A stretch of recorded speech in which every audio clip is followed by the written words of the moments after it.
et que c'est pas malsain, franchement, c'est pas une mauvaise chose d'être curieux.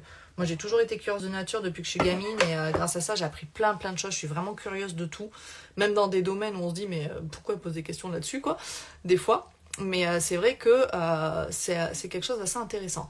Alors, je le mets, vous voyez comment ça se travaille trop bien. Moi, j'aime bien le mettre sur la main avant. Alors ça, c'est depuis que je fais ma formation justement maquilleuse pro, parce que je ne suis pas professionnelle à la base. Je me suis lancée dans Unique, je travaille dans les assurances, hein, donc pas du tout professionnelle. Mais j'aime tellement ce que je fais. Et j'aime tellement maquiller les gens et tout, et vous faire des lives et vous expliquer en live et tout, que j'ai commencé une formation pro. Et depuis que j'ai commencé la formation pro, je le faisais déjà avant, mais je le fais encore plus maintenant. J'applique tout le temps sur mes mains pour bien travailler les matières avant de les mettre sur mon visage. Pourquoi ? Parce que ça évite d'en mettre trop, tout simplement, et ça permet vraiment de doser bien comme il faut au niveau du teint. Surtout le teint, en fait. Et même au niveau des fards paupières, des fois je le fais, ça évite d'avoir des trop gros pacasses. Vous allez voir. Hop, donc là, au niveau du front.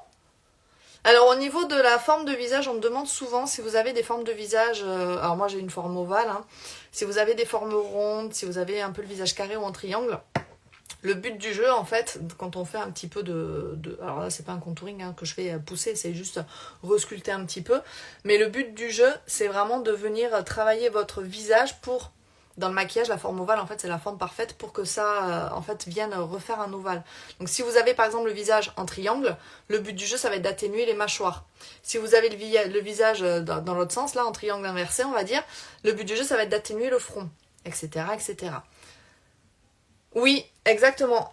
T'as tout compris. C'est vrai, quand on est autiste, en fait, on a alors, ce qu'ils appellent les intérêts restreints, quand on passe les diagnostics et tout, quand on en parle avec des pros. En fait, un intérêt restreint, si tu veux, c'est, on va avoir une passion. Donc, on va prendre des passions plus communes aux filles, hein. Les fringues, par exemple, ou la mode. Tu vas être passionné de fringues et de mode, comme une personne lambda. C'est pour ça que c'est très compliqué à distinguer avec une personne qui serait pas autiste. Sauf que la personne autiste, en fait, elle va aller se renseigner sur la marque.